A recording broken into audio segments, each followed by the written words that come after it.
আসসালামু আলাইকুম। আল্লাহর রহমতে ভালো আছি এবং গতকালকে আমি বাংলাদেশে প্রবেশ করি এবং আমি আমার বাড়িতে আসি। গতকালকে ডেটটা ছিল 8 জুলাই এবং এই 8 জুলাই এই যেখানে আমি এখন বর্তমানে দাঁড়িয়ে আছি এখান থেকেই 2023 সালে বাইর হয়েছিলাম এবং 9 মাস হাঁটার পর একই তারিখে 8 তারিখে আমি মক্কাতে প্রবেশ করি এবং এই দীর্ঘ পথযাত্রায় প্রায় আমি 6টি দেশ অতিক্রম করে আমি মক্কাতে যাই। এর মধ্যে হচ্ছে বাংলাদেশ, পাকিস্তান, ইন্ডিয়া, পাকিস্তান, ইরান, আরব আমিরাত, সৌদি আরব। এই দেশগুলোর ভিতরে টোটাল রাস্তা ছিল 7500 কিলোমিটার।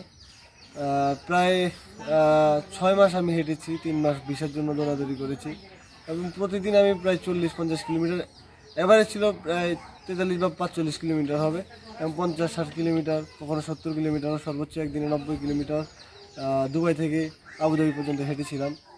তো এই পথযাত্রায় বিভিন্ন দেশে আমি গিয়েছি এবং এক এক দেশের কালচার আসলে এক এক রকম এবং সেখান থেকে বিভিন্ন অভিজ্ঞতা আমি পেয়েছি আলহামদুলিল্লাহ। এবং যখন আমি ইন্ডিয়াতে প্রবেশ করি, ইন্ডিয়ার বিভিন্ন মানুষরা আসতেছিলেন এবং প্রতিটা দেশেরই আসলে প্রতিটা মুসলিম যখন শুনে একজন মুসলিম ভাই আসতেছেন তখন কিন্তু প্রতিটা মুসলিমই একটা চিন্তা থাকে যে একজন মুসলিম আসবেন, সে তাকে আপ্যায়ন করবেন।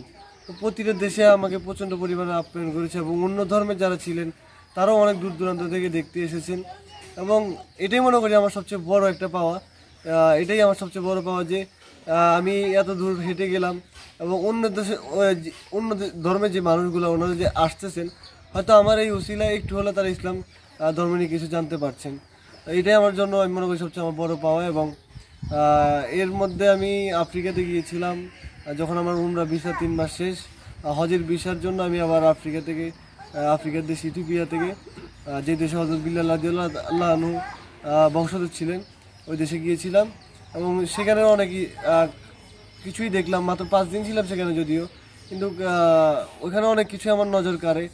ওইখানে মানুষগুলো অনেক এখনও পুরাতন চিন্তাভাবনা, প্রায় 40,000 পুরাতন যে আদিবাসী আছেন সেখানে এখন বসবাস করেন এবং দুনিয়া সব কিছু নতুন হয়ে গেলেও মানুষের পরিবর্তন হলেও ওনাদের এখনও পরিবর্তন হয়নি। তো বাংলাদেশ থেকে অনেক মানুষ এই ওইখানে যায় ইসলাম ধর্ম প্রচারের জন্য।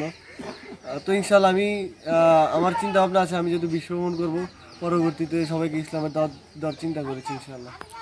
একটা স্কুল এবং হসপিটাল এগুলো করার আমার খুব ইচ্ছা। শুধু এটা গরিব এতিম বাচ্চা যারা আছেন, রাস্তায় পথ শিশু যারা আছেন, শুধু তাদের জন্য এবং এটা বিনা টাকায় করার ইচ্ছা। এটা হয়তো ইনশাআল্লাহ যদি আল্লাহ রহমত করে খুব শিগগির ইনশাআল্লাহ করবো।